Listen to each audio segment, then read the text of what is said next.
So, if you didn't know, Guardians of the Galaxy is one of my all time favorite Marvel movies and comic book superhero movies of all time.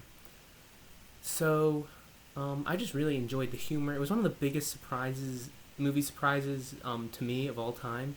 Because going into this, I thought it was going to be terrible. When I saw it back in 2014, I saw it in the movie theater. I thought it was going to be so bad, and it just blew me away. And I have seen it so many times. It is definitely one of my favorite Marvel movies. I might even like it a little bit more than the Avengers, but that's a discussion for a different time. We're not going to get into that right now. So yeah, I love Guardians of the Galaxy. With that being said, going into Guardians of the Galaxy Volume 2, I did have some pretty high expectations. That being said, let's talk about Guardians of the Galaxy Volume 2. James Gunn does a top-notch job directing and writing. The humor in this movie was pretty good. Chris Pratt, of course, excellent at acting. Zoe Saldana gives another great performance. Vin Diesel as Groot, although more understated than his role in the original one. I really could have done with a little bit more for Baby Groot, actually. I was really enjoying his character, but I understand they had to keep it a little bit more understated to make it not so obnoxious and so that he didn't burn out. But yeah, I really like Baby Groot. Kurt Russell, who is Star-Lord's father. Kurt Russell's a good actor. I enjoyed him in Hateful Eight, and I think he does a great job in this too. They did some interesting CGI work for him at the beginning of the movie to make him look young again, which was awesome. And Bradley Cooper's voice acting is great when he's Rocket Raccoon.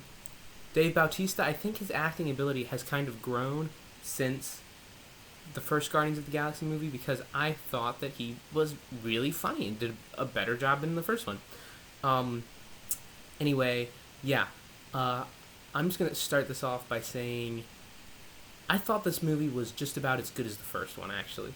And it's for a different reason than the first one that I actually really enjoyed this. The first one had more action and more humor. This one kind of scales back the humor to deliver a more emotional tale with a much more emotional core than the first one. Not to say that the emotion wasn't there in the first one, but the emotion was much more scaled back in comparison to the action and the humor. Volume 2's action was phenomenal. I mean, the CGI work was brilliant. I loved all the action sequences in here. Sylvester Stallone, he's in here, and if you didn't know, I'm sorry if I spoiled it, but I mean, his name flashes at the beginning, of course. I like Sylvester Stallone, but I don't think he's the greatest actor, and I don't know how him being added into the Marvel Cinematic Universe, what that's going to be like. I'm hopeful. He was great in Creed, but other movies, his acting is just whatever. He was okay as far as Sylvester Stallone performances go, but yeah, I don't know how I feel about that. But anyway, yeah, the emotional core in this movie was pretty. It came in the second half though. The first half, I felt like the first 40 minutes especially were kind of disjointed. They weren't really going anywhere for me personally, but I feel like the second half did make up for that, especially in the last 30 minutes. It does hit an emotional core I wasn't expecting it to go into.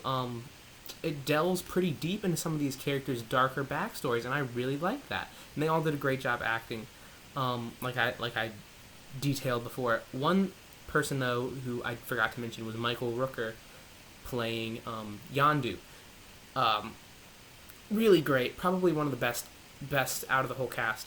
And so basically, what happens in this movie is there are kind of two different storylines that do end up intersecting in the last hour or so. So Star-Lord Peter Quill meets up with his father for the first time, who's Kurt Russell, and Nebula, who is Gamora's sister. She assists in a mutiny with Xanadu. Why did I say Xanadu? Yondu's men. She takes over their ship and captures Rocket, Yondu, and Baby Groot. And so you see, the movie kind of bounces back and forth the first half between what's going on with Star Lord and his father, and Nebula having taken control of Yondu's ship, and that was the part that I thought was not as great as the rest of the movie.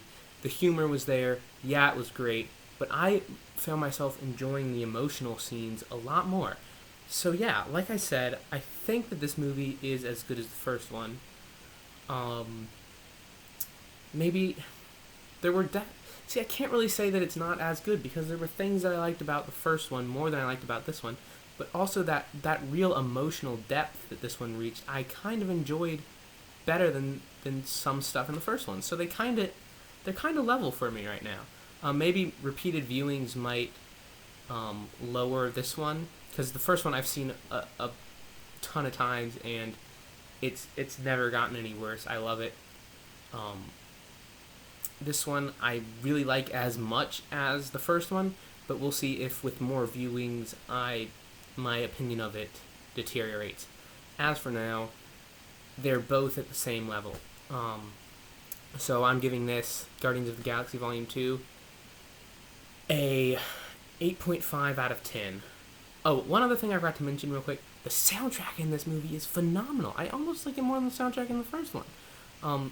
Cheap Trick is on here. Electric Light Orchestra, one of my favorite bands. Really great.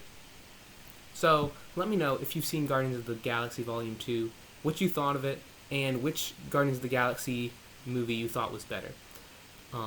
That's all I got to say for this one. Thank you for watching. Subscribe, watch another video, like, do whatever you want. Till next time, goodbye, guys.